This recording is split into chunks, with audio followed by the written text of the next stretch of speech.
All right. I hope everybody is doing great today and you're ready to move on with free body diagrams. All right, so we have already talked about, how to determine what forces are involved in different situations. In our last set of notes, you actually saw how to create these free body diagrams. So not only do you have to know what forces are present, you have to know in what direction they're going, and then how to tell if they are larger than or less than another force or balanced with another force, and how to show that. All right, so today we're going to continue talking about free body diagrams, but we're going to add some numerical values into it. All right, but before we do that, let's just review for a second.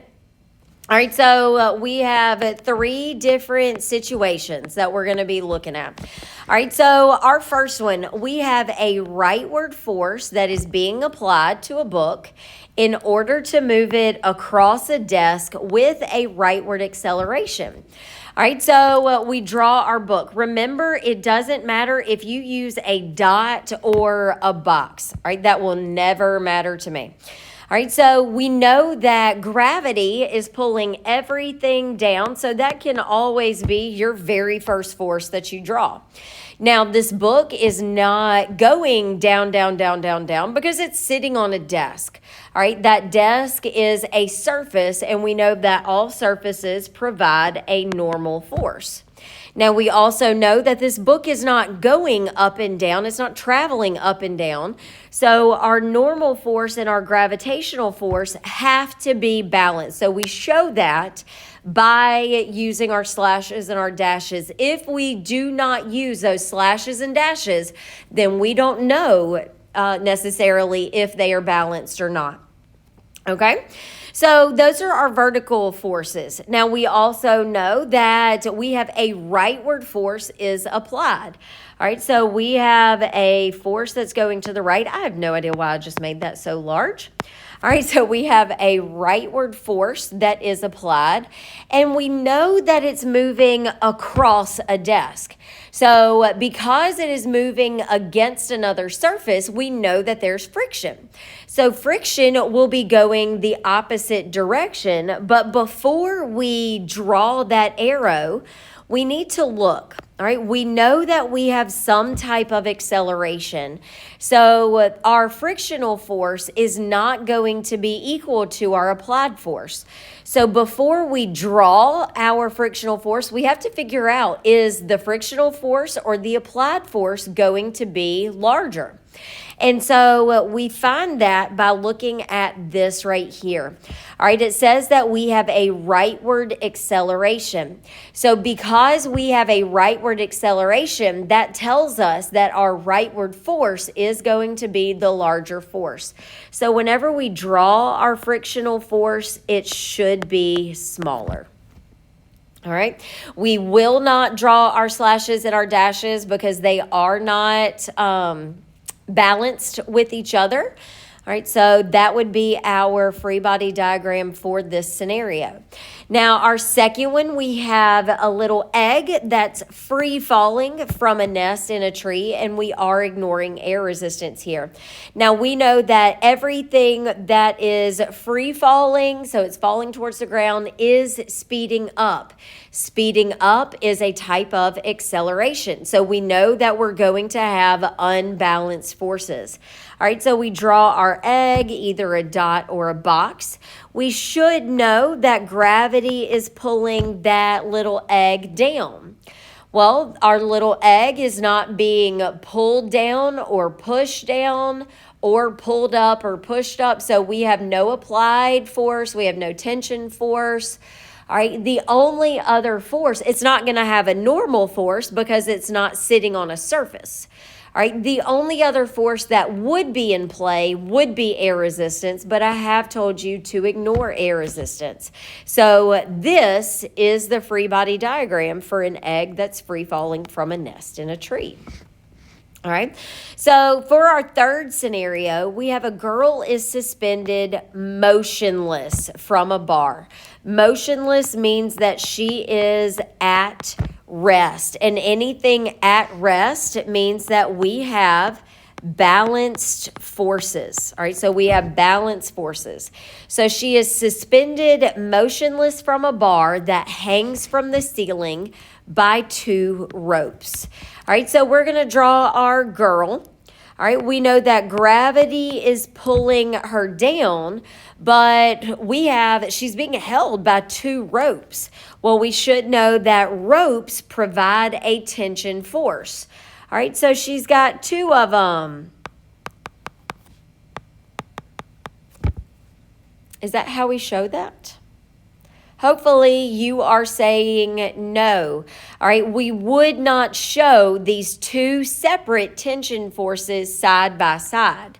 All right, so we would redraw this. We have gravity going down, pulling her down. And then we have 1 tension force. And remember, we don't add them side to side. We add them tip to tail. All right, these are vectors. So that's how we would add them together right there. All right, so the problem here, this is fantastic, but there's a problem here, and it's because we know that these forces are balanced. Well, there's no real way for us to show that these 2 tension forces are balancing out our gravitational force. So in order to show that they are balanced, we have to combine these 2 forces into one. All right, so we have our gravitational force pulling us down, and then we have our total tension force pulling us back up. That's going to be the added forces between those 2 tension forces, and we know that these 2 are balanced with each other. All right, so that's kind of the progression that we would take. So hopefully that was easy peasy for you. All right, so we're going to move on into determining what that net force is. But before we do that, I want to make sure that we review some things. All right, we have 2 different types of forces. So we have balanced forces, and then we have unbalanced forces. Okay, so hopefully you know the difference between these 2. So whenever we have balanced forces, that means that those forces are equal and opposite, so they cancel each other out. So that means that we have a net force of 0 newtons. And if they cancel each other out, that means that one force is not going to win over the other per se. So we don't have any type of acceleration. So both our net force and our acceleration are 0. But if we have unbalanced forces, that means that we do have a winning force. All right, so our net force is going to be some other number besides 0, which means that it is going to have some acceleration. So one thing that we do need to realize is that these are going to have the same direction, and that direction is going to be in the direction of the larger force. All right, it will be in the direction of the larger force. All right, so let's try some problems. All right, so if we look at this, so first of all, I have a problem with a little bit of this, and that's because forces are vector quantities. Now, the reason that they don't have directions on here is because you can actually see the arrows. All right, so tension is going up, but I don't want you to settle for things like that. So I want you to still put the direction for these. All right, so that tension is not just a 1200 Newton force, it is a positive 1200 Newton force. And gravity is not just 800, it's negative 800. All right, so because these two are on the same plane, they're both vertical, we can combine them.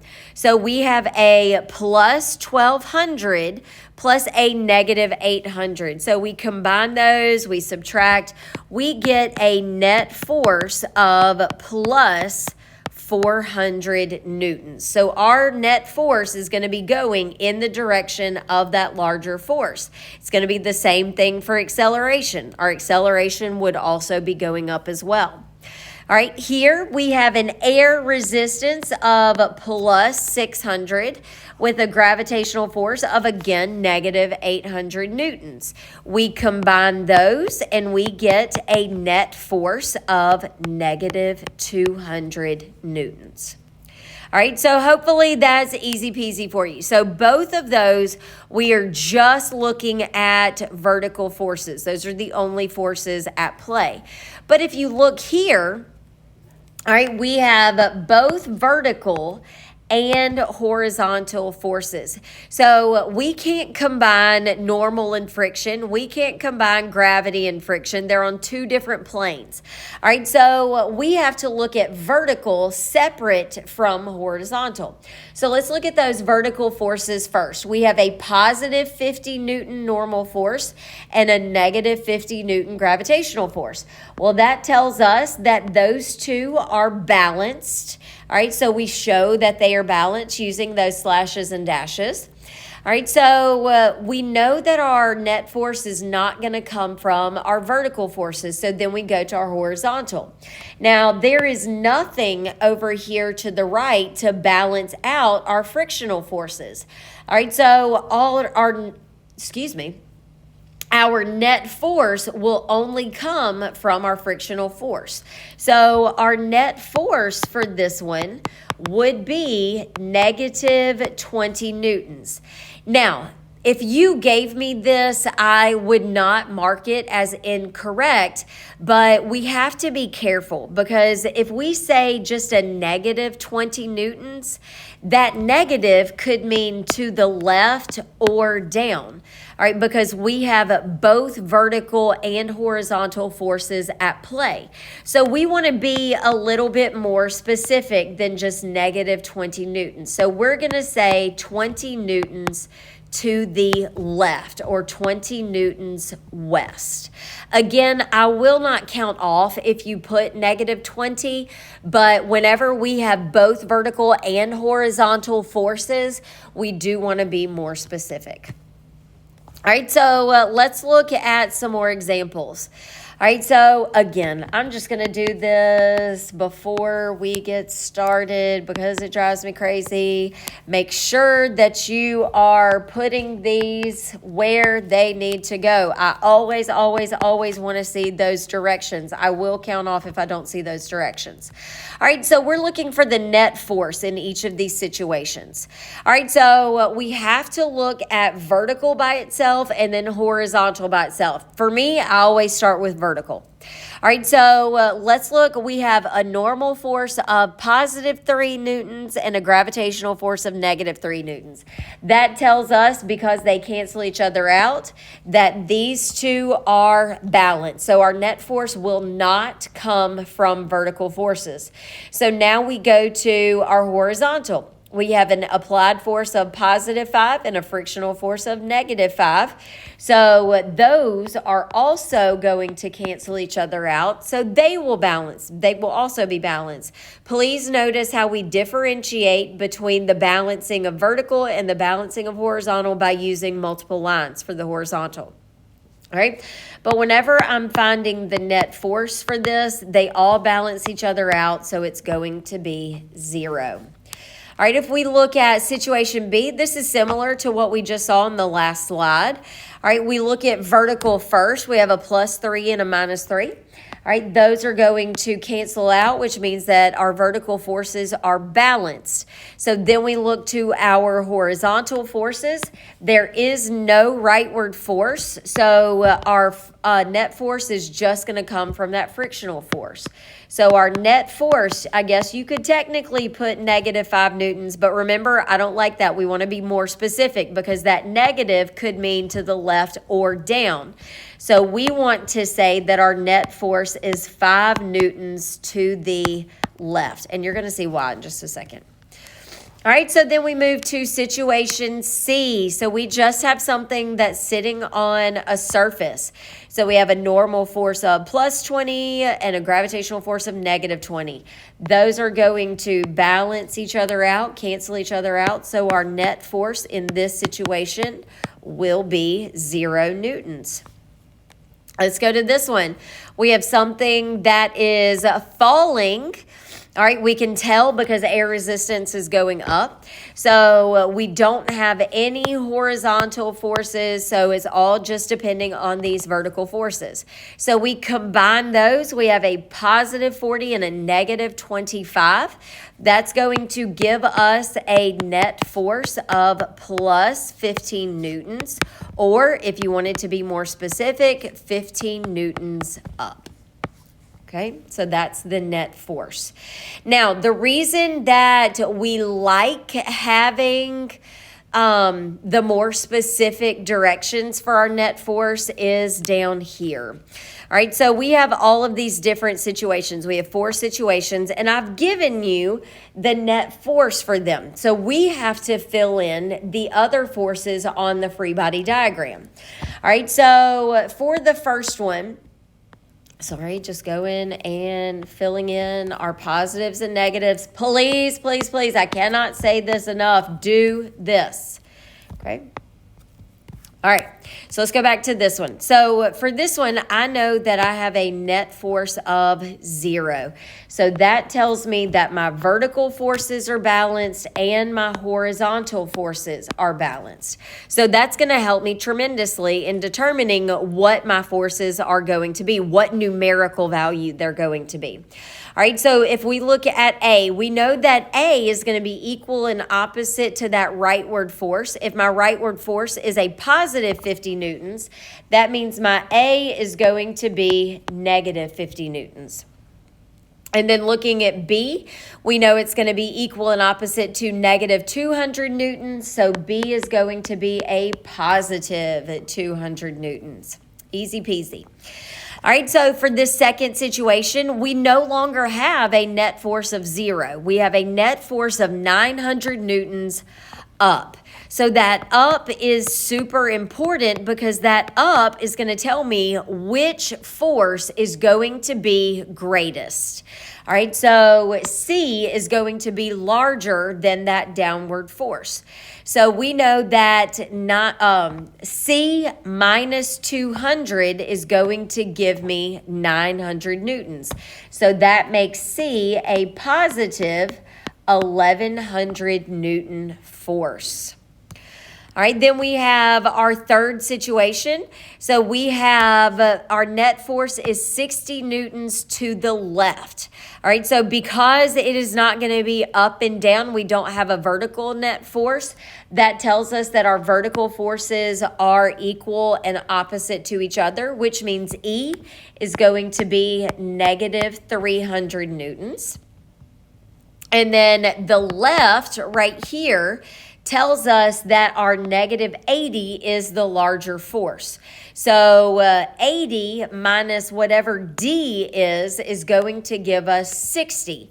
So plug that into a problem if you need to, but you should get a positive 20 for D.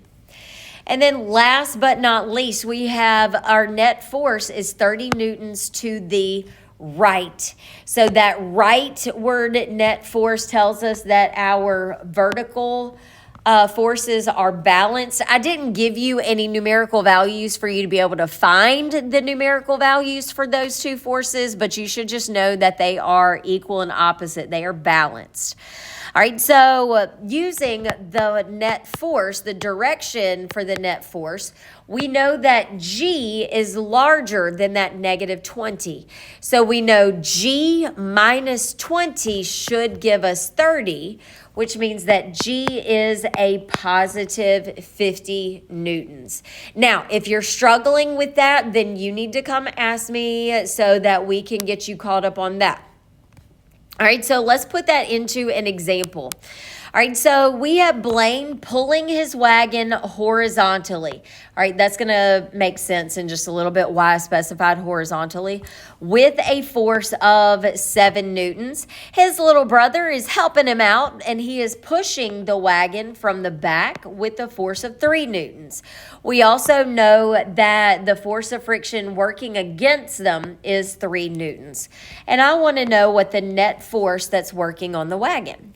All right, so before we do anything, we're going to draw out the free body diagram for this wagon. All right, so we have our wagon. Again, it could be a dot, it could be a square, I don't care.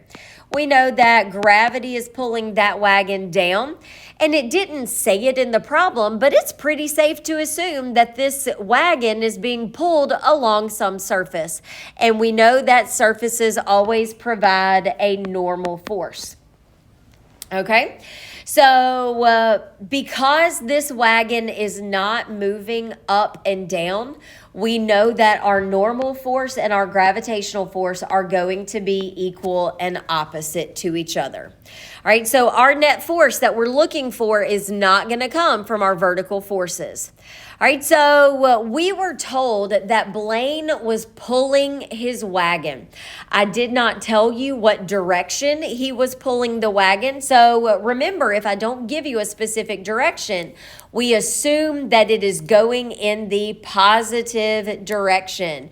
So we have Blaine pulling his wagon. We're going to the right. All right, so this is an applied force, and it's a 7 Newton force. Now, his sweet little brother was trying to help him out, pushing him in the same direction. So we have a second applied force of 3 newtons going in that same direction. That's 3, not 30. But then we have a frictional force working against them that is going, or that has a magnitude of 3 newtons also. All right, so we know that our net force is not going to come from these vertical forces. It's going to come from these horizontal forces that you see right here. It's all going to come from these horizontal. All right, so to make it easier on us, we are going to combine both of our applied forces. So our total applied force is going to be a positive 10 newtons. So if we subtract 10 minus 3, because we know that that 3 is going to be in the negative direction, that means that our net force working on the wagon is 7 newtons to the right. All right, we put right because if we would have put a plus, that could have technically also meant that it could be going up. All right, so we want to be more specific. Now, I want you to put big stars, highlight this question. All right, so we just found out that this wagon has a net force of 7 newtons to the right being applied to it.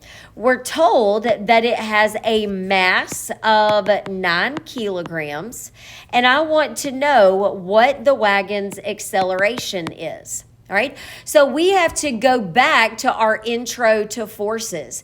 All right, we actually talked about how a Newton is derived. It is a derived unit instead of a base unit. All right, so we said that it takes 1 Newton of force to move or to accelerate 1 kilogram of an object of some mass, or an object with a mass of 1 kilogram, I'll get there at some point, with an acceleration of 1 meter per second squared. So we derive the unit a Newton by using that. Well, by looking at that, we can also derive something else. All right, we know that newtons are a measurement of force.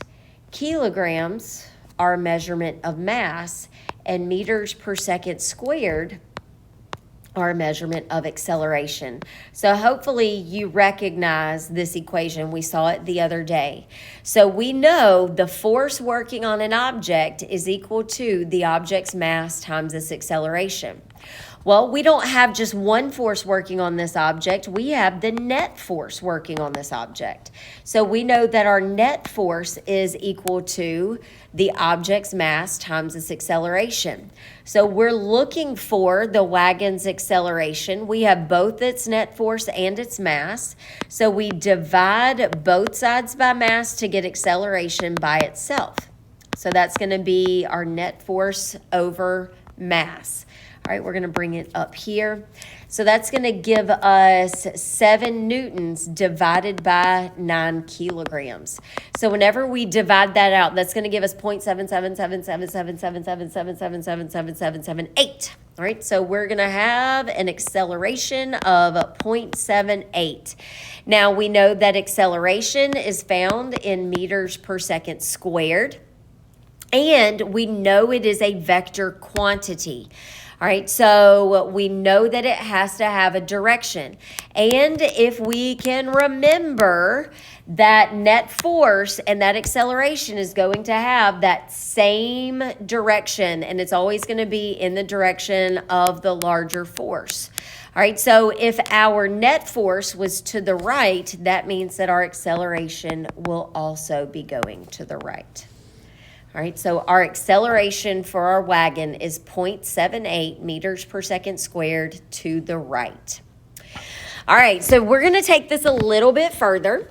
All right, so far we have only been looking at things that have net forces in one dimension. All right, so up here we either had a net force going up or to the left or to the right, but never at the same time.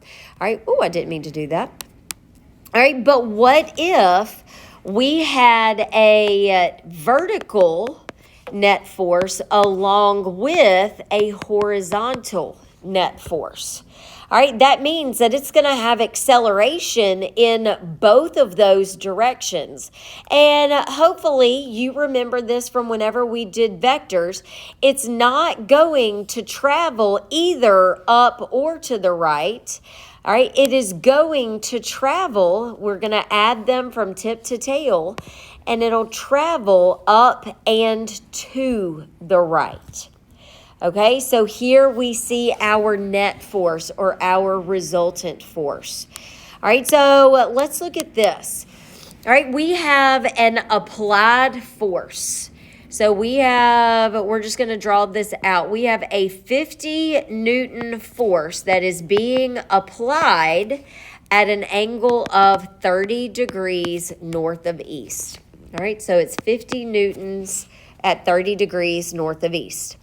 I want to know what forces it would have to be, what forces these are equal to the horizontal component and the vertical component. So if I split these up into its horizontal and vertical components, what would those be? All right, so we have to remember that this is two-dimensional motion.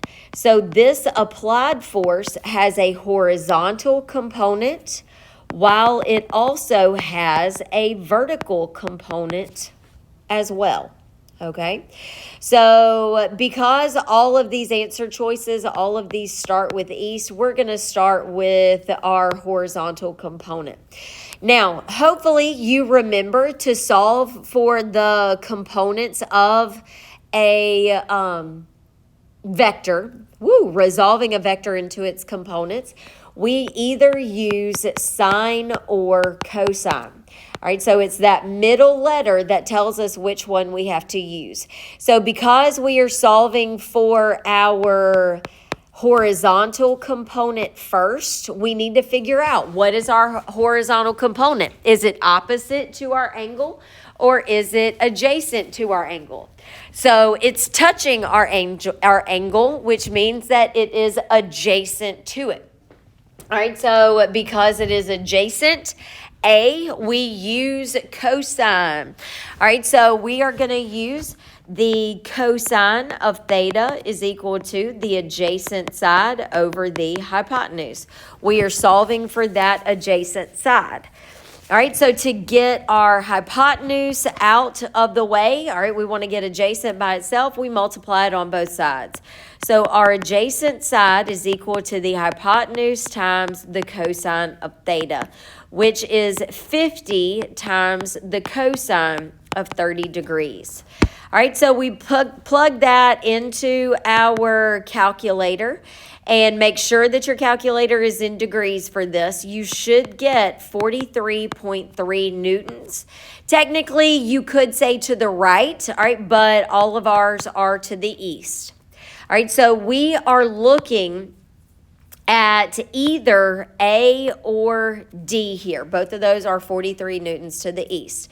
So we then have to find our vertical component, which is opposite. So we are going to use the sine of theta is equal to our opposite side over our hypotenuse. It is opposite that we are searching for, so to get rid of hypotenuse, we multiply it on both sides. So our opposite side is equal to our hypotenuse times the sine of theta, which is 50 newtons times the sine of 30 degrees. Plug that in. Again, please make sure that your calculator is in degrees. You should get 25 newtons. Now, technically, you could say up, but we are saying north. All right, so we are looking at letter D as our correct answer. So this would be the same as applying a vertical net force of 25 newtons and a horizontal net force of 43.3 newtons. Okay, so let's put that into a problem. Okay, so here, I'm going to erase this because I need this space up here, sorry. Okay, so we have a 25 Newton force is applied at a 30-degree angle to a crate in order to accelerate it rightward across a rough horizontal surface. All right, so before we even move on, I want to draw out our free body diagram. All right, so we have our crate. We know that gravity's pulling it down. It's on a rough horizontal surface. So that means our normal force is going straight up. All right, we know that those two balance each other out. All right, then we know that we have a 25 Newton force being applied at an angle. All right, so we have our applied force of 25 newtons, and it's at an angle of 30 degrees. Well, it's being pulled across a rough horizontal surface. I don't ever want you to draw this, but this just helps you to kind of picture it. All right, this is the surface that it's traveling on. It's just a horizontal surface. Okay, so instead of pulling it straight horizontally like Blaine did, see, I told you it was going to make sense in just a second. All right, they're pulling it at an angle.